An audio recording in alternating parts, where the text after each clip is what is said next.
Hello my beautiful friends and welcome back. I have missed you guys. So we were actually on our holidays. We were away in Amsterdam. I'd brought him away on a little birthday trip, and while we were there we ended up extending our stay because we were having such a good time.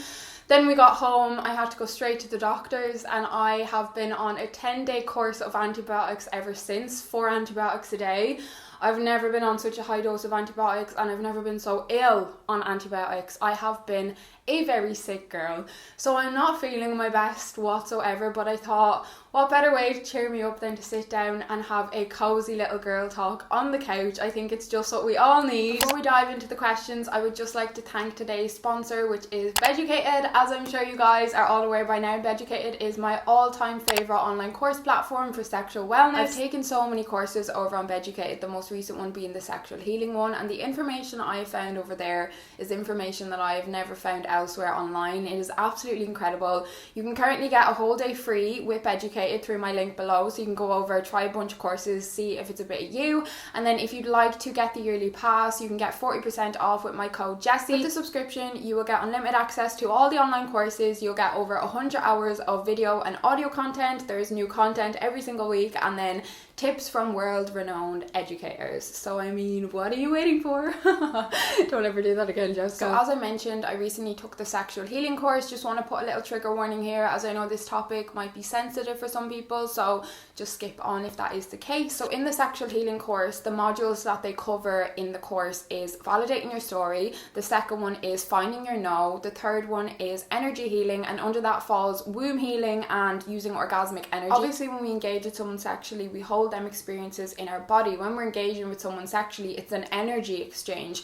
So I found it really eye-opening learning how to release them experiences, any unwanted experiences out of your body. And the fourth module in the course is heart massage and self-pleasure. Unfortunately, there is no going back and undoing what's been done. Unfortunately, the only way is for us to move forward, and the only way we can do that is by rewiring our neural pathways. We've basically got to rewire our whole brain when we've been through something that's traumatic. And something that I loved about this course is how she touched on, you know, obviously there's sexual trauma, but when it comes to sexual healing, it could be something as small as a time when it was an external yes but an internal no.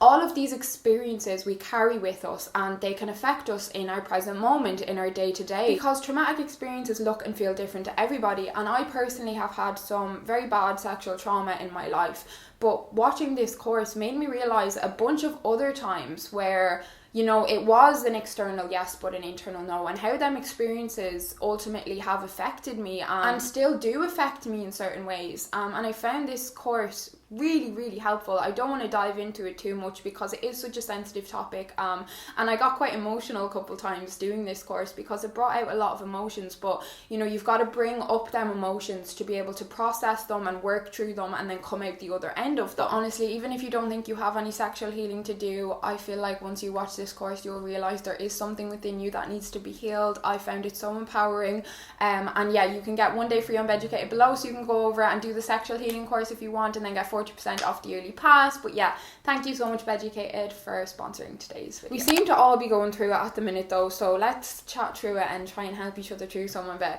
Okay, the first question I have here is, I'm sleeping with someone and I told my friends. He's really mad at me. Am I in the wrong?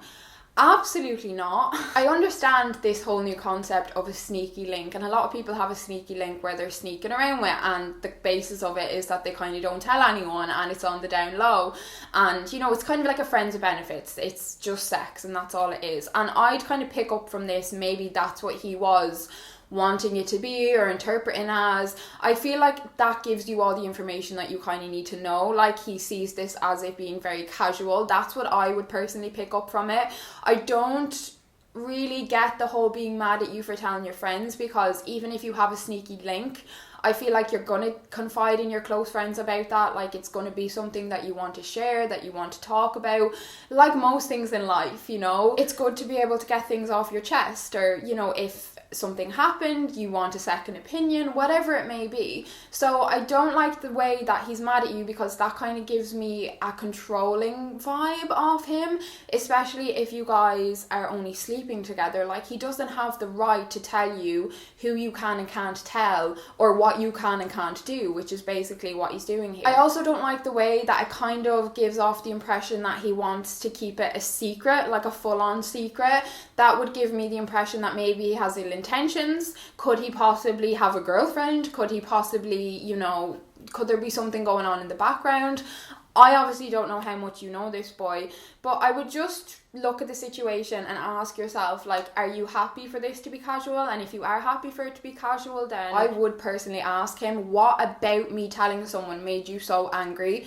But if you are in any way starting to catch feelings for him, I would see this as quite a big red flag, because I wouldn't see this as somebody who is also on the same page as me. So yeah, I would just kind of ask yourself what it is you want out of this situation here, and then kind of go from there. But I mean, I personally would tell him where to go, and it would be out the fucking door. Like, how dare you get mad at me for telling my friend? The cheek of you! The fucking cheek of you! Oh my god, I would have him for my dinner. I'm with a man who's a lot older than me. I'm not sure it will work out. I feel like it totally depends on your ages and the age bracket, and it has a lot to do, I feel like, with your life goals and what you both want out of life, because I don't see an issue with an age difference. But once you're kind of older, like if you're 25 with a 35-year-old, I don't see a big problem with that. But if you're like 18 with like a 32-year-old, I think that's a totally different story. Do you know what I mean? And I feel like a lot of people feel that way. I feel like the older you are, the less it kind of matters. But even saying that, if you're like 30 and he's 50, you know, if you want kids and you want to travel and you want a house and all these things, they might have been things that he's already done and he kind of isn't interested in going forward. So that's what I kind of mean by your life goals. Like, you have to see, are you going down the same path ultimately, or are you ultimately going down two totally different paths? And if yous are, like, if your lives physically cannot line up because of the age difference, that's when I think it wouldn't work out.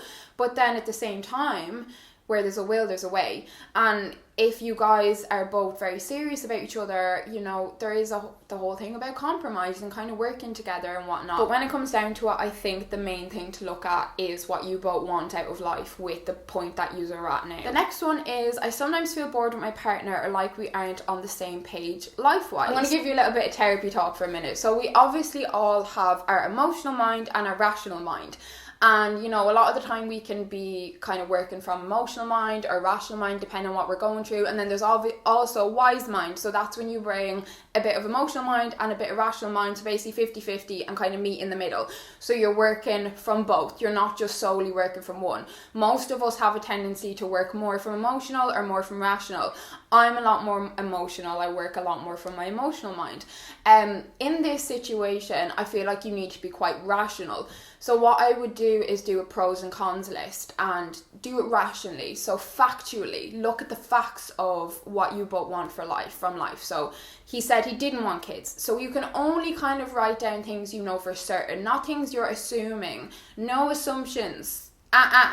Leave them in the other room, okay? Only facts. So things that you know for sure, aka he doesn't want kids, he doesn't want to buy a house, he doesn't want to travel, you know, he doesn't want to better himself as a person. All these things, if he is actually kind of verbalized, or the things you guys have spoken about, you can put them on your pros and cons. And that's what I would personally do, because that is the only way you're going to get a very fair overview of if you are kind of actually working more emotionally, or if you're being logical here and this is the truth, like that you guys are actually on two totally different pages. I cannot tell you how many pros and cons lists I have done throughout my life. It's probably a little bit embarrassing, and I kind of wish I had them all, because I have gone hell for leather on my pros and cons. Oh my god. But honestly, it gives you so much perspective on a situation, and it just helps you kind of distance yourself a bit, because obviously when you're in it a lot of the time, it's so hard to see things clearly because you're so clouded from all the ins and outs and all the little details most people wouldn't know. That's why I just say, if you're going through a breakup or something, and you know your friends and family could have been telling you for ages that this wasn't going to work out, but until you get there yourself, it doesn't really matter what everyone else is telling you. But the reason that they can see that it's not going to work out is because they have distance from the situation. They're not like in it, so they can see things a lot more clearly for what they actually are.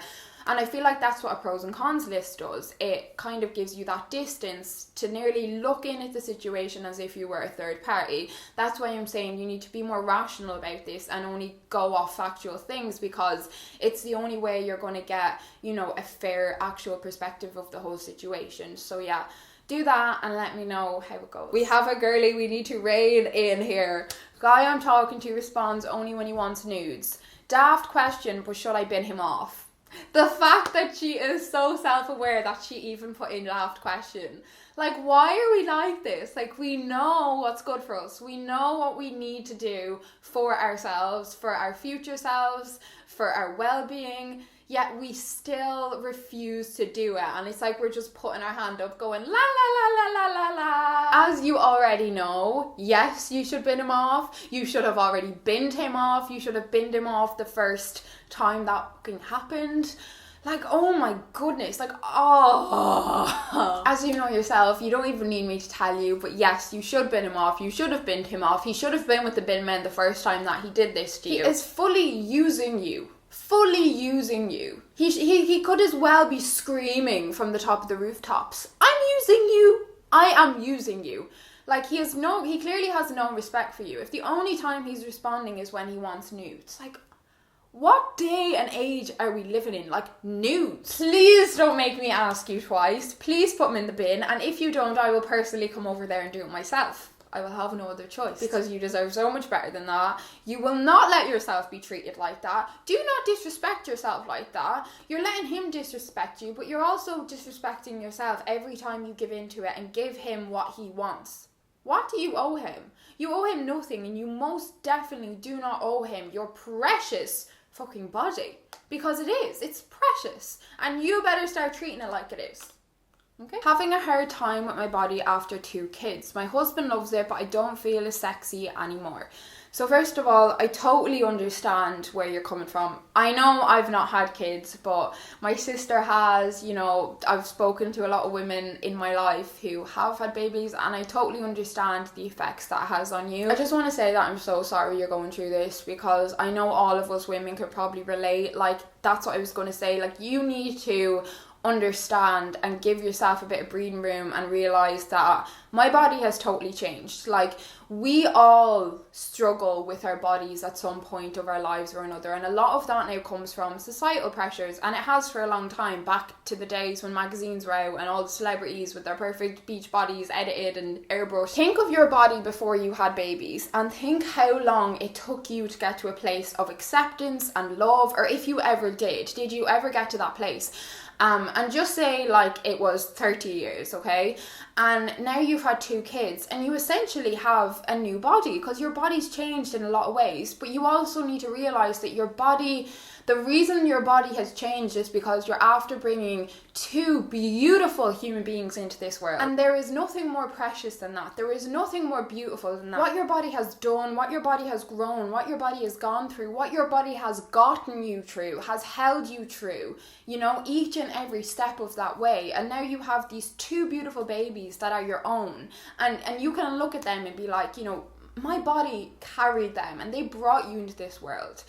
And you need to kind of try and look at it from a different perspective. So my body has changed because I have done the most amazing thing in this world. I think bringing a baby into this world is absolutely incredible. I think women are so beautiful. They're so powerful. What we are capable of going through is absolutely insane, and you need to give yourself a bit of credit for that, and also realize that that's why your body has changed, you know, and it's inevitable. That's what happens to us women when we have babies. How can you carry a human child and not have any changes on your body? Like, please just break that down in your head, what your body has done there. Of course it's not going to look the same, but why does it look worse? Like, why don't you feel as sexy anymore? Because of that reason being your body has changed. I understand that it's probably coming from beauty standards, bullshit beauty standards, and bullshit societal pressures. But you don't need to feed into that. Okay, so that's what I just want to say first of all. And the fact that your husband saying that, you know, he loves it and he loves you and he's clearly so attracted to you, he clearly doesn't see you in any different light. It's within, and I totally understand that. I've been there before, like struggling with my body image. I know it's a different kind of sense, the reason being, but I get it on that level. So when you break it down, it's not actually your body that's the problem, but it's your mindset. And that's the issue here. It's how you're viewing your body, how you're viewing yourself, which is affecting your confidence and affecting your self-esteem within. And, you know, whether you went to the gym 5 days a week and you started eating super healthy, super clean, and you were restricting yourself, if you went and did all that with an unhealthy mindset, you're not going to feel any better about your body. Even if you got back to the same size you were pre-pregnancy, you will still have them same thoughts and look at your body in that same way, because there's nothing wrong with your body. It's your mindset. So I would really advise like doing some like inner work, inner healing. I'd honestly recommend therapy. Like, I personally couldn't recommend therapy enough. I feel like it's incredible. The thing I love about therapy is it helps you challenge your thoughts, and it helps you challenge the way you look at things and your perspective on things. And you might just need a couple of sessions. Like, what you've gone through is so difficult, what your body has gone through, and you might just need to talk that through with somebody for maybe like 4 or 5 sessions, you know, not even like a long-term thing. You might just need a little boost in some kind of coping mechanisms and kind of little switches you can use in your brain to help you kind of shift your mindset, because pregnancy can be so traumatic in itself, you know. It's not an easy thing to go through. So there could be lots of little things kind of affecting the way you're viewing yourself here. If you could start doing some exercise, but don't be doing it for your body, because that's the worst thing you could do. Be doing it for your head. Like, so if you take up like lifting weights or walking or running or whatever it might be, don't be going into it like, because if you start exercising with a mindset of it being a chore, it's just going to make you feel worse. And as I said, even if you did go back to your previous size, it's not going to change how you view your body. But if you start exercising for your head and for how you're feeling and your well-being, it'll have much better effects on you long term. And the same with eating. Like, if you start eating a bit healthier, but don't whatsoever restrict yourself, because you'll become obsessive with it then, and that's going to have other implications on you and other implications on your mental well-being. Pregnancy, having kids, your body changing, all of these things, it's a journey, you know. And I'd say you need to cut yourself a bit of slack and realize that you're fucking incredible for what you've gone through, and your body is absolutely perfect the way it is, as your fucking husband says it is. But there are so many little things that you can do to make yourself feel better, because I know it's a within problem and it has nothing to do with anybody else. I totally get that. So that's why I think them little things would probably be my best advice. I have rambled on this for so long. I hope it was a little bit helpful. 23 and moved to London, started an amazing new job. Would this chapter be better if I was single? I feel like the fact that you're asking yourself that is giving you your answer, because if you were in a very happy, loving, secure relationship, you wouldn't ask yourself that question. I personally don't feel. I think you would be seeing it as, oh my god, I wouldn't want to be doing this with anyone else type of thing. So I feel like that's something within you that is kind of, it's like, I feel like that's your gut instinct telling you that I don't feel like I'm where I should be right now. I don't feel like that this is aligning with me anymore. And if that is the case, there is nothing wrong with that. Like, there is absolutely nothing wrong with that. Like, there are chapters in our lives, and, you know, maybe that relationship was just meant to be a chapter of your life, and maybe that's why you're feeling this now, because you've moved to a new city with a new job, and maybe now you're feeling like that chapter is over. Again, I'm going to tell you to do a pros and cons list. Honestly, I think that's your only way to kind of get your answer here, and be really honest with yourself as well in it, and factual only. Me and my boyfriend both know we need to break up, but can't seem to let each other go. I don't know why this makes me so sad. I feel like I'm going to cry. It sounds like a bloody rom-com. That's so sad. I wish I knew why you need to break up, because if you can't let each other go, like, surely it can't be that bad, is it? Like, I wonder, is it a case that you just feel like you both need to work on yourselves, or that you're kind of going in different directions at the minute? If that's the case, I would say, why don't you just take a little bit of space? Like, you don't need to break up. Like, if you can't let each other go, there's obviously good reason for that. Now, obviously, if something bad has happened, I don't know, like if there's been abuse, or there's been cheating or betrayal, or like something really big has happened, and it's kind of like a trauma bond, that's a totally different situation. But I feel like if it's kind of something smaller, I'd say maybe just try and take some space. So have a break. Don't break up. So basically say we're still together. We just need some time apart. Let's take a month or two. Work on ourselves. Come back together. See how we're feeling then. Make a call then. See, you know, where we're at. Because there's obviously good reason you can't let each other go. Or maybe it's a case that you both just really love each other, but it's just not working. And if that's the case, that is just so fucking sad. But that is life sometimes, isn't it? My heart, my God, I wish I could give you a cuddle. Like, that is the worst fucking thing. How do I do sexting safely? I'm always worried he may sell my pics or something. I love how you're like, sell my pics. My concern would be like them sending it into the lads group chat, like fuck selling them, like he's just gonna pass that shit around. I personally just don't recommend it, like I really don't. Sexting, if you're just texting sexually, no issue. Pictures, no. Videos, no. No. I just don't recommend it. And I know I've heard a lot of girls online talk about it, and I know a lot of people kind of don't see an issue with it, but the reason I see an issue with it is you cannot fully protect yourself. You just can't. You can't fully look out for yourself with it. You send that picture or video, you know, they have that, you know, they could transfer it to their laptop, they could put it on a hard drive, they could say they've deleted it could be in a bunch of other places, you know the way technology is these days, on their email. Like, I just don't trust that, and I don't care how much you trust someone, how much you love someone, if you're in a long-term relationship. I just don't see why. Why do you need to do that? Because you're taking a chance. I feel like you're taking a chance on yourself, and it's not worth to take that chance. It's not worth to take that risk. Like, you never know what could happen down the line. And I know there is the whole thing, obviously, of revenge porn. And thank God it is a law now and people can be charged. But the thing that freaks me out is if they share it to a few of their friends, a lot of the time that's probably never going to get back to you. So therefore you would never be able to do them for revenge porn, or you know, them kind of instances. Like, it's rampant, like what men will do with photos they have. I have witnessed it firsthand, and it is absolutely disgusting. Like, some men are in WhatsApp chats where their fellas are just sending in nude photos of women. I've witnessed it. Like, honestly, and maybe that's why I feel so strongly about it, because some of the things that I've gone through with ex-partners. But yeah, I just don't think it's worth taking that chance. Like, you can sex somebody with words, fine. You can be intimate with somebody face to face, fine. You know, but you can protect yourself in them ways. Like, you know, like if you're being physically intimate with somebody, you have a lot more control. You send a photo or video. Once that's sent, kind of out of your control. As I say, even if you're like, show me you deleted it. How do you not know that they have it somewhere else? You are number one. You need to protect yourself. You need to look out for yourself. You're the only one who's going to do it for the most part in this life. So don't let her down. Don't let yourself down. What to do when your ex gets together with the girl he cheated on you with, when you share a friendship group and people don't know he cheated on you?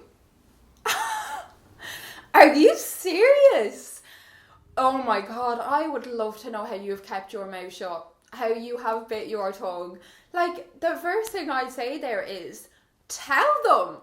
Like, why are you protecting this boy? Like, why are you still having his back when he betrayed you in the worst possible way with a girl who is in your friendship group, so who you were having to constantly mingle with? Like, I don't agree with that whatsoever. Like, oh my God. Oh my God. If I were you, I would tell your friends. I would sit them down and I'd be like, look guys, there's something that I haven't told you, but just say I've been really struggling with it, obviously because we share a friendship group. Like, I've been afraid that I might lose you guys. I've been at such a loss. I've been struggling with this so much. I don't know what to do, but he cheated on me with her. And like, it's just not okay. If that was me, I would tell your friends, because it's just not okay. And I understand that you're probably afraid you might lose them, because if he's with this girl that's also in the friendship group, you're thinking that they'll probably side with him.